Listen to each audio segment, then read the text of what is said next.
The ship was old and tired. Danny Cole knew every pipe, every wire, and every broken panel on the horizon's edge.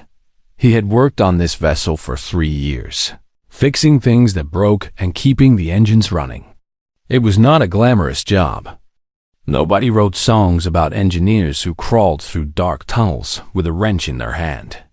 But Danny did not need songs. He needed the ship to work. Today was different from other days. Today, the most powerful beings in the galaxy were coming aboard. The Valorian Empire had agreed to meet with humanity for the first time. Earth wanted an alliance. Earth wanted protection. The galaxy was a dangerous place, and humans were small and weak compared to the ancient species that ruled the stars. Danny wiped sweat from his forehead and looked at the coolant pipe in front of him. It was leaking again. The green liquid dripped slowly onto the metal floor. He had maybe 2 hours to fix it before the Valorian delegation arrived. He climbed into the maintenance shaft. The space was tight and hot. The ship's cooling system barely worked in this section, and the heat from the engines made the air thick and heavy. Danny pulled himself forward on his elbows, his tools hanging from his belt. He found the crack in the pipe after 20 minutes of searching. It was small but dangerous. If coolant leaked into the wrong system, the whole engine could shut down. He could not let that happen. Not today. Danny worked fast. He sealed the crack with bonding gel and wrapped it with repair tape. It was not a perfect fix, but it would hold for now. He would do a proper repair after the diplomats left. By the time he finished, his shirt was soaked with sweat. His hair stuck to his face. His hands were covered in grease and coolant. He looked like a mess, but he did not care. The job was done. He started crawling back toward the exit. His radio crackled with static. "Danny, where are you?" It was Katie Morris, the ship's doctor and his closest friend. "Engineering Shaft 7, he replied. "Just finished the coolant fix. You need to get out of there." The Valorians arrived early. "They're doing a tour of the ship right now." Danny stopped moving. "What? Nobody told me about a tour. Captain Bennett just announced it. They want to see everything, including engineering." Danny cursed under his breath. He started moving faster, pulling himself through the narrow tunnel. He could hear voices in the distance, getting closer. His heart beat faster. He did not want to meet alien royalty looking like he had. Just climbed out of a garbage compactor. He reached the exit hatch and pushed it open. Light flooded into the dark shaft. Danny pulled himself out and landed on his feet, just as the doors at the end of the corridor opened. Group of beings walked through. They were tall and thin, with silver skin that seemed to glow under the ship's lights.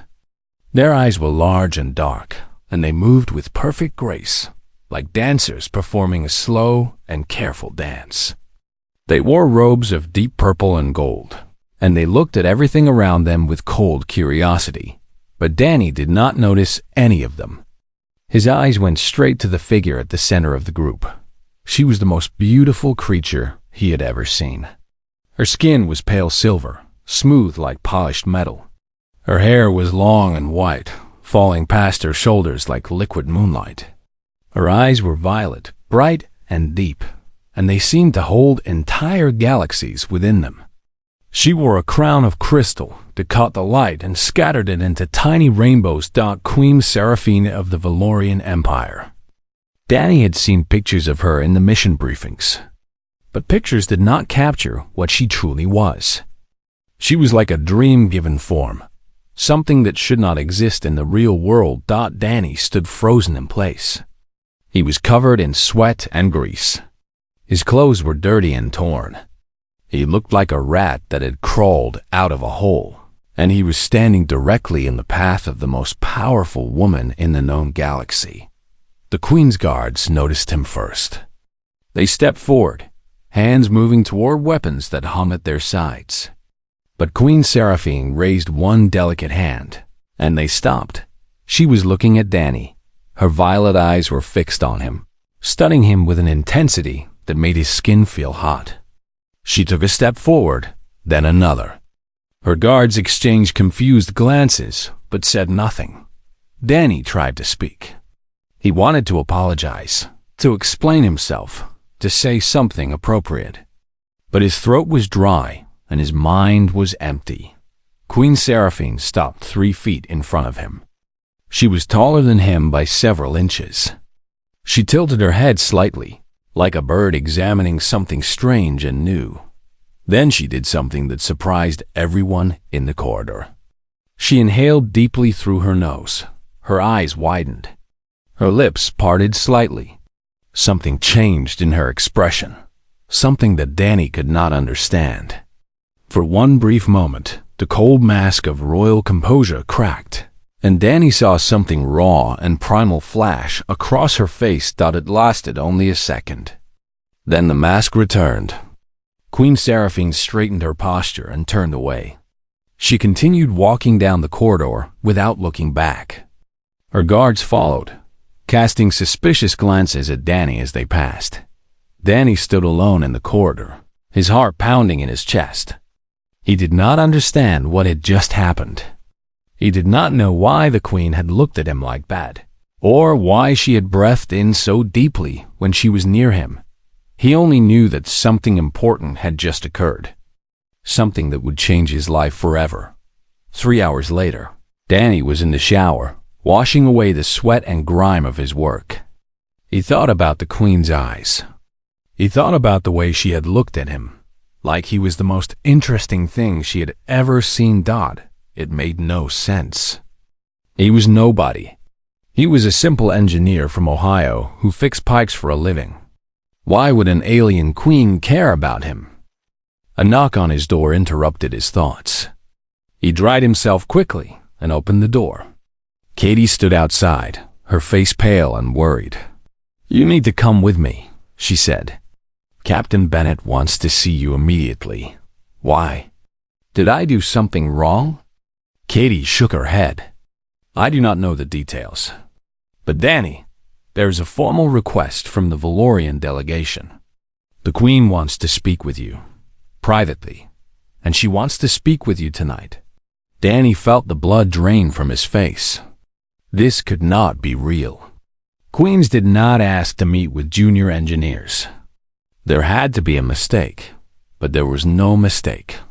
His life was about to become very complicated. Danny Cole had never been inside the diplomatic quarters of the ship. These rooms were reserved for important visitors, people who mattered. He was just a man who fixed broken things. He did not belong here. The corridor was clean and bright. The walls were decorated with art from Earth, paintings of mountains and oceans and cities. The floor was soft carpet instead of cold metal. Everything looked expensive and fragile. 2 Valorian guards stood outside a large door at the end of the corridor. They were tall and silent, their silver faces showing no emotion. They watched Danny approach with eyes that seemed to see through him. "Danny Cole," one of them said.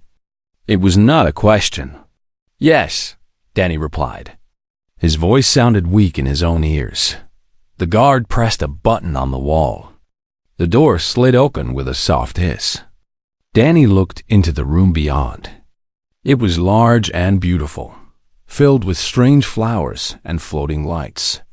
In the center of the room, sitting on a chair that looked like a throne, was Queen Seraphine. She was watching him. Her violet eyes glowed softly in the dim light. She wore a different dress now, something thin and silver that moved like water when she breathed. Her white hair was loose around her shoulders. "Enter," she said. Her voice was like music, soft and clear. Danny walked into the room. The door closed behind him. He was alone with the queen of an interstellar empire. He did not know what to do with his hands, so he kept them at his sides. "You are nervous," Seraphine said. "Your heart is beating fast. I can hear it." Danny swallowed hard. "I do not usually meet queens, and I do not usually meet engineers." She stood up from her chair and walked toward him. Her movements were smooth and graceful, like she was floating instead of walking. Yet here we are. She stopped in front of him, close enough that he could feel the cold that came from her skin. Valorians did not produce heat like humans did. Their bodies were regulated by technology implanted at birth. They were perfect and controlled in every way. "Why did you want to see me?" Danny asked. He was surprised by his own courage. Seraphine tilted her head. "I am trying to understand something. When I passed you in the corridor today, I experienced a reaction that I have not felt in centuries.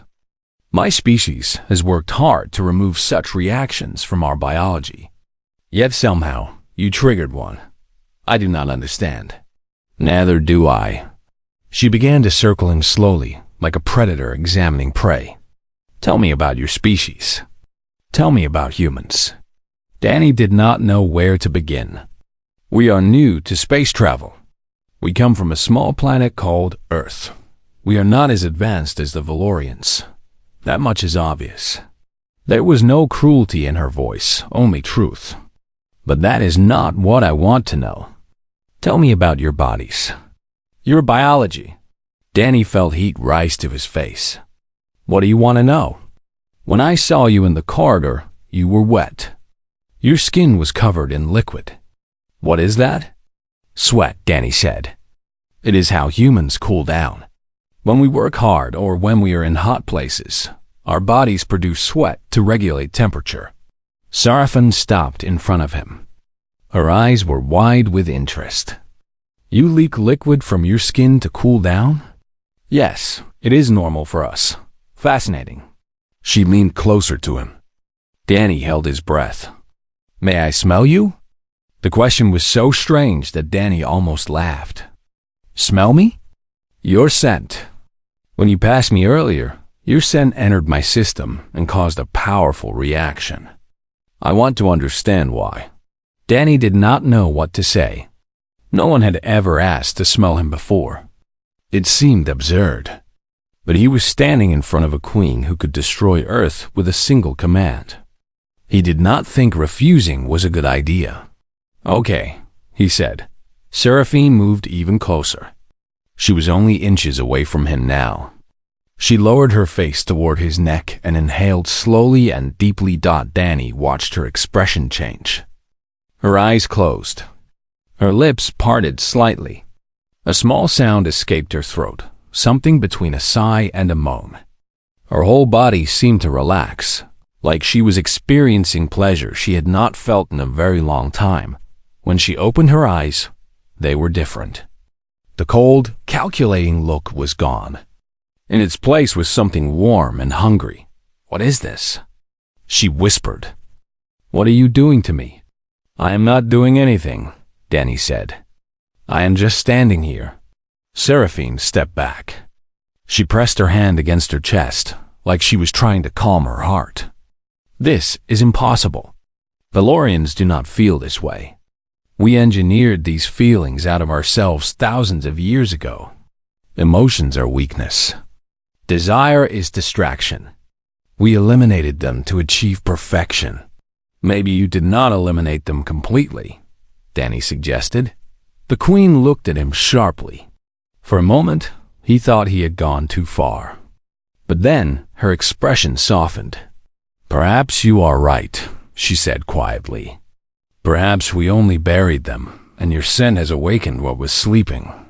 She walked to a window and looked out at the stars. Danny stayed where he was, unsure if he should speak or remain silent. "Do you know how old I am?" Seraphine asked without turning around. "No, I have lived for 847 years. I became queen when I was young, and I have ruled ever since. In all that time, I have never felt what I felt when I smelled you. I have never wanted anything the way I want to be near you right now." Danny's mind was spinning. This was too much. He was nobody. He was a simple man from a simple place. He fixed things for a living. How could someone like him affect a being like her? "Your Majesty," he said carefully, "I think there may be some misunderstanding. I am not special. Whatever you are feeling, It cannot be because of me. Seraphine turned to face him. A small smile crossed her lips. You truly do not know, do you? You have no idea what you are. I know exactly what I am. I am an engineer. You are more than that. She walked back toward him. Your species is young and raw. You have not refined yourselves like we have. Your bodies are full of chemicals and signals that you do not even understand. Your sweat carries information about your emotions, your health, your desires. To a Valorian, it is like reading a book written in a language we forgot we knew. Danny tried to process what she was saying. So my sweat is affecting your brain? Yes, but not just any sweat. Your sweat specifically. There is something about your particular chemistry that speaks to something deep inside me. She reached out and touched his face. Her fingers were cold, but the touch was gentle. I do not understand it yet, but I intend to find out. She removed her hand and stepped back. The cold mask returned to her face. You will stay nearby, she said. It was not a request. I will call for you again. There is much I wish to learn about you and your kind. Danny wanted to argue. He wanted to say that he had work to do, that he was not some experiment for her to study. But he looked into her ancient eyes and saw something that stopped him. Loneliness. Deep, endless loneliness that had lasted for centuries. Okay, he said. I will be here when you need me. Seraphine nodded. You may go now. But Danny Cole, remember this. What happened today must remain between us. There are those in my court who would not understand. They would see you as a threat. And threats are eliminated. The warning was clear. Danny bowed his head and walked toward the door. Before he left, he looked back at her one more time. She was standing by the window again, looking out at the stars. She looked beautiful and terrifying and incredibly sad. Danny left the room with more questions than answers.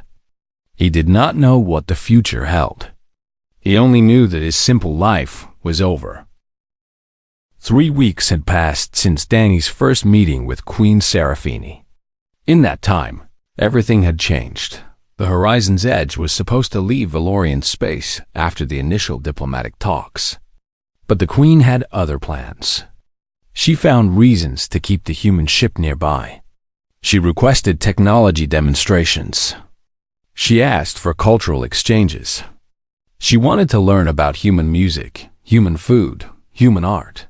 And at every event, she made sure Danny was present. Captain Laura Bennett was not happy about this. She sat across from Danny in her office, her face tight with frustration. Do you understand the position you are putting me in? She asked. The Queen of the Valorian Empire is obsessed with one of my junior engineers. The entire crew is talking about it. The diplomatic team is asking questions I cannot answer. I have not done anything wrong, Danny said. I just show up where she tells me to show up. That is exactly the problem. Captain Bennett leaned forward. What does she want from you? What happens in these private meetings? Danny hesitated. He had promised Seraphine to keep their conversation secret. But he was also loyal to his captain and his ship. She asked me questions, he said finally. About humans. About how we live, how we think, how we feel. She is curious about us. Curious. Bennett repeated the word like it tasted bad. The ruler of 1,000 star systems is curious about a 28-year-old man from Ohio. I do not understand it either. But I am not going to refuse a queen. Bennett sighed heavily. She looked tired, like she had not slept in days. Just be careful. There are people in the Valorian court who do not like this. High Chancellor Voron has been watching you. If he decides you are a problem, he will make you disappear. Danny nodded. He had seen Voron at several events. The old Valorian had cold, hard eyes that followed Danny everywhere. There was no warmth in that gaze, only calculation and suspicion. After the meeting with Bennett, Danny went to find Katie Morris in the medical bay. She was his oldest friend on the ship, and she was the only one he could talk to honestly. Katie looked up from her computer when he entered. "You look terrible," she said. "Thanks." Danny sat down on a medical bed. "I need your help with something. Is this about the Queen?" "How did you know?" Katie smiled. "The whole ship knows, Danny. You are the most famous engineer in the galaxy right now. People are calling you the Queen's human." Danny groaned.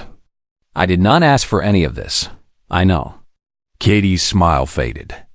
"So what do you need?" "I need you to run some tests on me.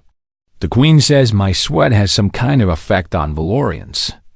She says it triggers feelings they thought they eliminated from their biology. I want to know if that is true." Katie raised an eyebrow. "Your sweat makes alien queens fall in love with you. That sounds like the plot of a bad movie. I am serious." Okay. Katie stood up and gathered some equipment. "Lie down. Let me take some samples." For the next hour, Katie ran tests. She analyzed Danny's blood, his sweat, his skin cells. She compared the results to the medical database and ran calculations that Danny could not understand. When she was finished, her face was pale. "What is it?" Danny asked. "Your sweat contains complex pheromone compounds," Katie said slowly. "Human pheromones are normally quite weak. We do not rely on them like other species do. But your body produces unusually strong signals. Much stronger than average." "What does that mean?" "It means you are naturally pumping out chemicals that communicate information about your emotional state, your genetic fitness, your health." Katie looked at him with wonder in her eyes. To a species with a strong sense of smell, being near you would be like standing next to a radio broadcasting on every frequency at once. Danny sat up. "So the Queen is not crazy. My smell really does affect her. It is worse than that." Katie pulled up data on her screen. The Valorians have heightened olfactory senses. They evolved to read chemical signals. When they engineered emotions out of themselves, they probably thought they eliminated the pathways that respond to pheromones. But those pathways are still there, just dormant. And my sweat woke them up. Exactly. To Queen Seraphine, your scent is probably the most intense thing she has experienced in centuries. You are making her feel emotions she thought were impossible for her species. Danny put his head in his hands. "This is a disaster, or it is an opportunity." Katie sat down next to him. "Think about it. Humanity is weak and small. We have nothing to offer the Valorians in terms of technology or military power. But you have something they cannot get anywhere else. You have the ability to make them feel again. I am not a drug, Katie. I know. But this could be important for more than just you and the Queen. If humans can awaken dormant emotions in Valorians, that changes everything. It makes us valuable. It gives us power." Danny did not want power. He wanted to fix engines and live a quiet life. But that life was gone now. He was trapped in something much bigger than himself. Meanwhile, trouble was brewing in the Valorian court. High Chancellor Voron had noticed the change in his queen. She smiled more often. She seemed distracted during meetings. She spent hours alone with reports about human biology and culture. Voron had served the throne for 400 years. He had seen queens rise and fall. He knew the dangers of emotional attachment, the weakness it created. And he knew that the human engineer was responsible. He called a secret meeting with Admiral Thane, the commander of the Valorian military. They met in a dark room far from the Queen's eyes and ears. "She is compromised," Voron said. "The human has corrupted her somehow." Thane was a massive Valorian with scars on his silver face. He had fought in wars across the galaxy. He had killed thousands without feeling anything. That was the Valorian way. "What do you propose?" Thane asked. We must remove the source of the corruption. The human must die. Thane considered this. Killing him would cause diplomatic problems. Earth might retaliate. Earth cannot retaliate. They are insects compared to us. We could destroy their entire planet in a day if we wished. Voron's eyes gleamed with cold light. The human dies. The Queen returns to normal. The alliance continues on our terms. Everyone wins, except the human. He is nothing. His life means nothing. Only the Empire matters. Thane nodded slowly. Very well. I will send one of my best agents. The human will die quietly, and no one will know who was responsible. Voron smiled. It was a thin, cruel smile that held no warmth. Do it quickly, before the Queen's condition gets any worse. The two conspirators parted ways, each satisfied with the plan. They did not know that Danny Cole was more important than they realized.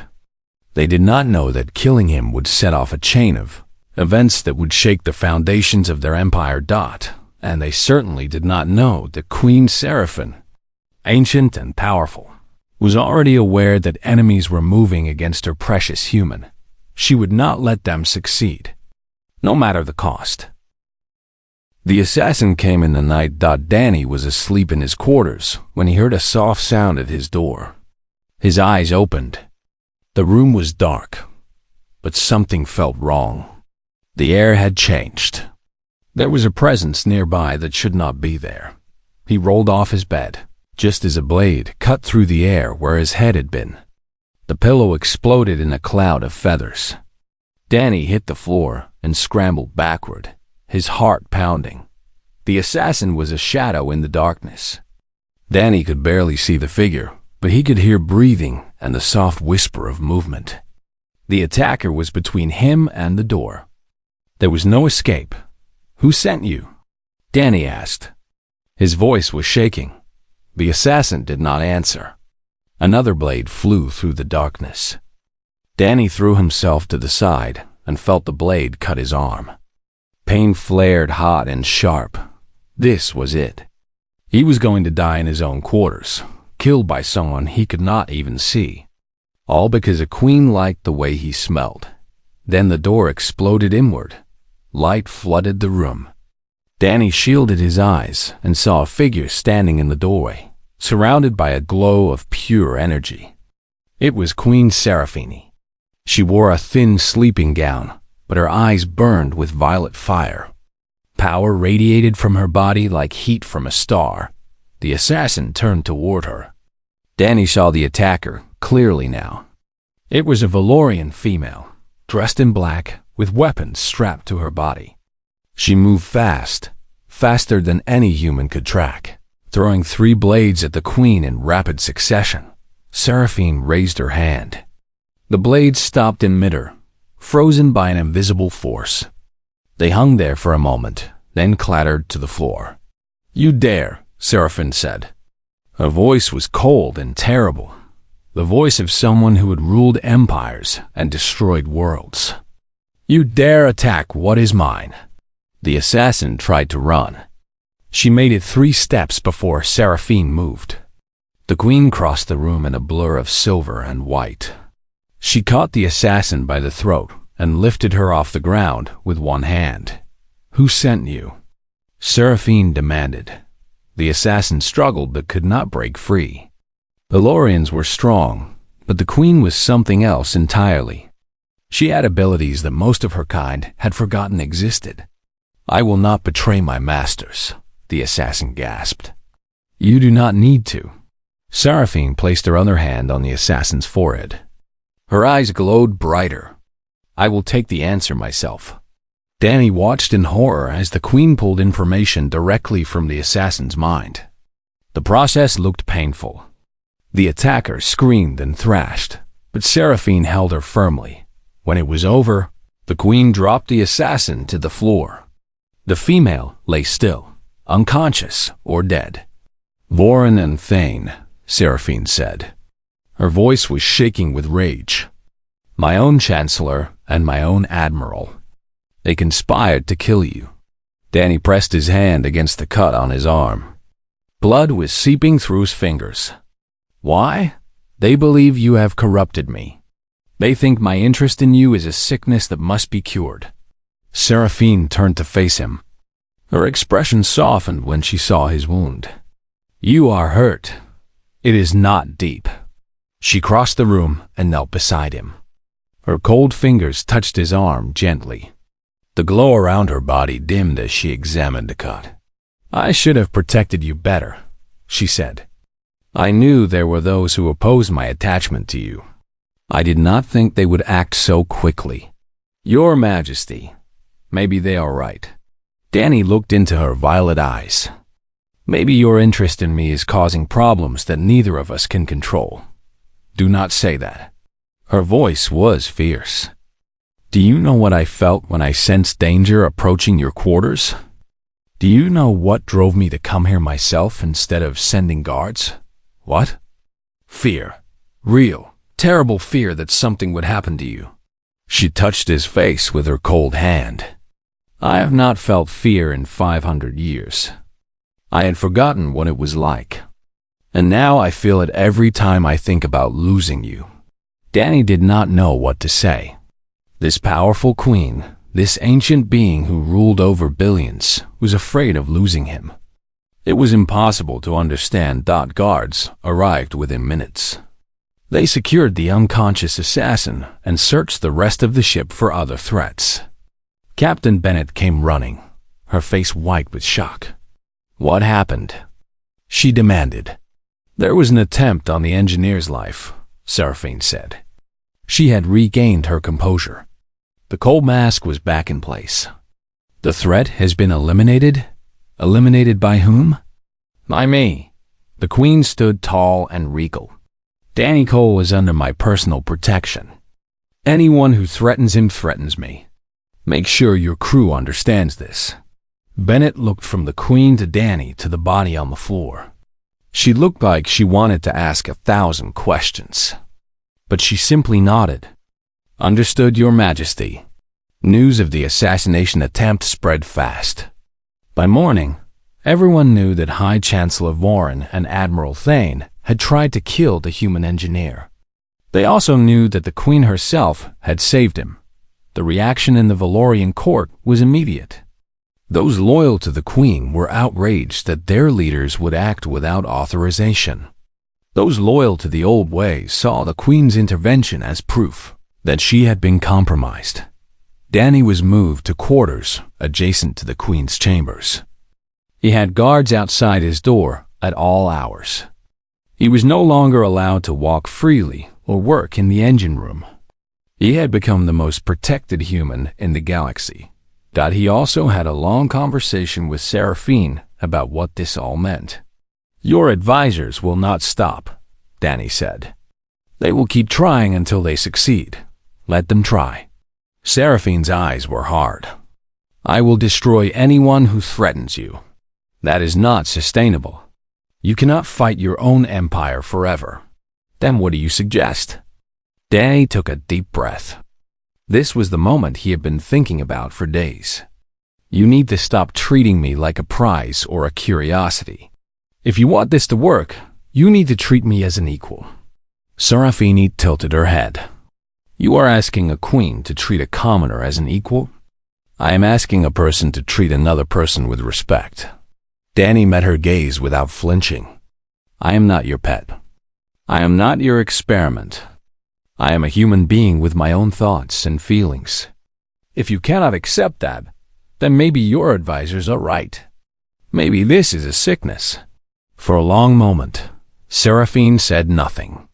Her face was unreadable.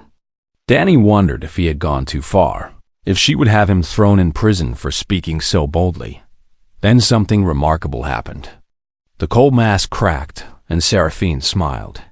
It was a real smile. Warm and genuine, unlike anything Danny had seen from her before. No one has spoken to me like that in 800 years, she said. Everyone fears me. Everyone wants something from me. But you just told me the truth without caring about the consequences. I care about the consequences. I just care about honesty more. Seraphine stepped forward and took his hands in hers. Her fingers were cold, but her grip was gentle. You are right, she said. I have been treating you like an object, something to study and possess. That is not fair to you. From now on, we will be equals, partners. Whatever this is between us, we will figure it out together. Danny felt something shift in his chest. It was not love, not yet. But it was the beginning of something. Respect, trust, the foundation of something real. Outside, the storm was gathering. Vorin and Thane were rallying their supporters. A confrontation was coming that would decide the fate of the Empire. But in that moment, standing in the Queen's chambers with her hands in his, Danny felt something he had not felt in a long time. Hope. The coup began at dawn. Admiral Thane's warships surrounded the capital city. Soldiers loyal to him occupied government buildings and communication centers. High Chancellor Vorin broadcast a message to the entire empire, declaring that Queen Seraphine was unfit to rule. He said she had been corrupted by alien influence. He said she must be removed for the good of the Valorian people. Danny watched the chaos unfold from the window of the Queen's chambers. Ships filled the sky, their weapons charged and ready. The streets below were filled with soldiers in black armor. This is my fault, Danny said. Seraphine stood beside him, calm and focused. She had changed into battle armor, silver and purple plates that covered her body. She looked like a warrior goddess from ancient legends. This was coming long before you arrived, she said.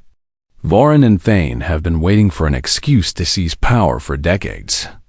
You simply gave them one. What do? We fight.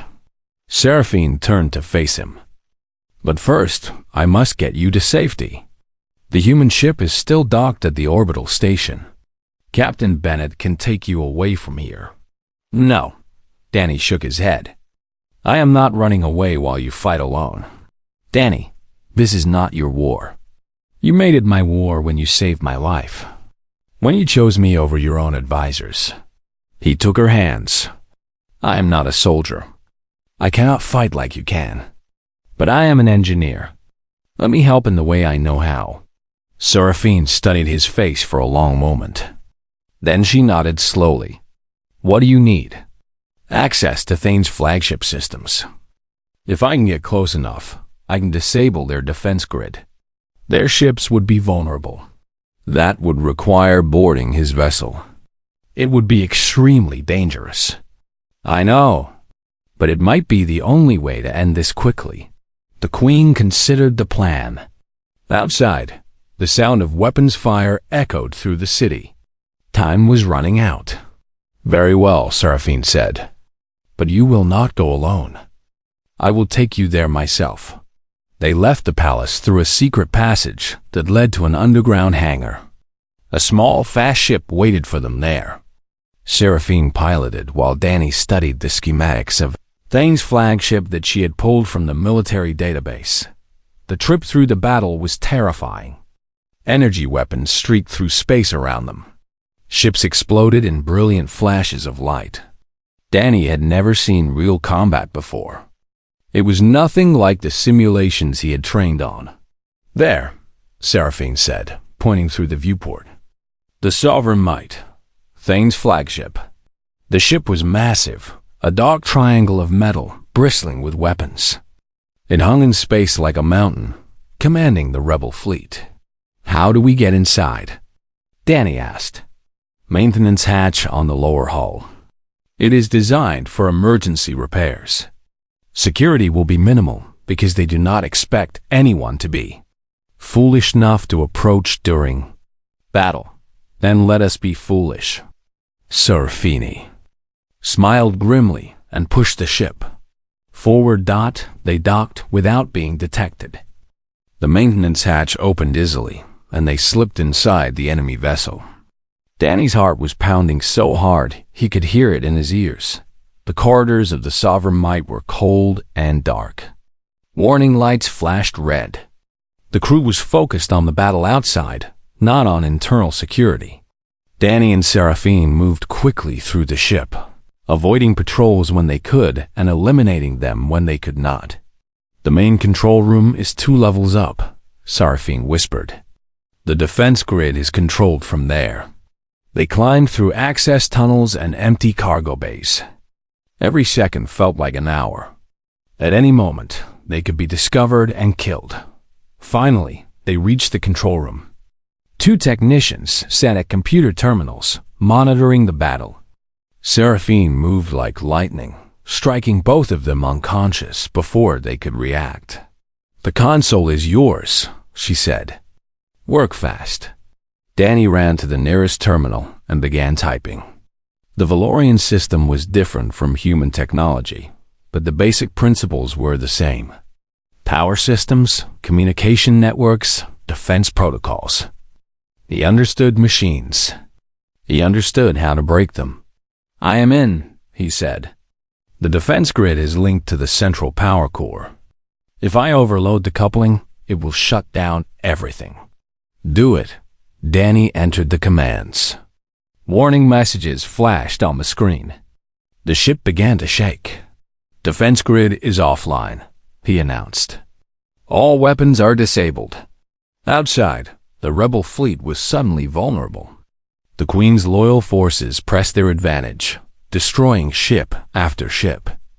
The tide of battle turned in minutes, but they were not finished yet. The door to the control room burst open. Admiral Thane stood in the doorway, a massive blade in his hand. His face was twisted with rage. "You!" he roared, pointing at Danny. "You have ruined everything." He charged forward, faster than Danny could react.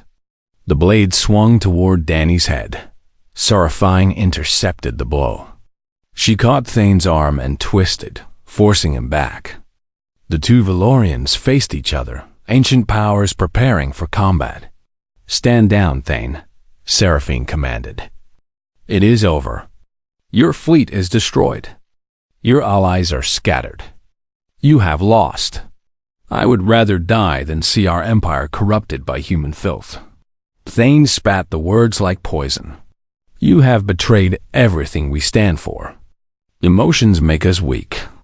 Attachments make us vulnerable. You have forgotten what it means to be Valorian." "No." Seraphine's voice was steady and clear. "I have remembered what it means to be alive.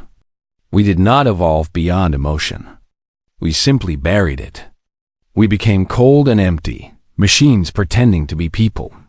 The humans reminded me of what we lost." "Then you are truly lost." Thane raised his blade and attacked. The fight was brief but brutal. Thane was a warrior who had spent centuries perfecting his skills. But Seraphine was something more. She was a queen with power that went beyond physical strength. Energy crackled around her hands as she blocked his strikes. Finally, she caught his blade with her bare hand. Blood dripped from her palm, but she did not flinch. "Yield," she said. Thane looked into her eyes. He saw no weakness there, no fear. He saw only determination and power beyond anything he could match. His blade clattered to the floor. He fell to his knees. "It is over," Seraphine said. "Guards, take him away." Soldiers loyal to the Queen flooded into the room. They seized Thane and dragged him out. The coup was finished. In the days that followed, order was restored to the Empire. Voran and Thane were imprisoned for their crimes. Those who had supported them were given a choice: accept the new order or face exile. But the real change was deeper than politics. Queen Seraphine addressed her people in a broadcast that reached every corner of the empire. "For too long, we have told ourselves that emotion is weakness," she said. "We have stripped away the parts of ourselves that make life meaningful. We have become powerful but empty. Today, that changes. We will learn to feel again. We will learn what it means to be truly alive." The response was mixed. Some cheered. Some protested. But the seeds of change had been planted, and they would grow. Danny watched the broadcast from the Queen's chambers. Seraphine sat beside him, her hand resting lightly on his. "What happens now?" he asked. "Now we build something new. A partnership between humans and Valorians. An exchange of culture and knowledge." She turned to look at him. "And you, Danny Cole, will be at the center of it. I do not know if I am ready for that. You have already changed an empire. I think you are more ready than you believe." Danny looked out the window at the stars. Somewhere out there was Earth, the small planet he had left behind 3 years ago. He wondered what his family would think if they could see him now, sitting beside an alien queen who ruled 1,000 worlds.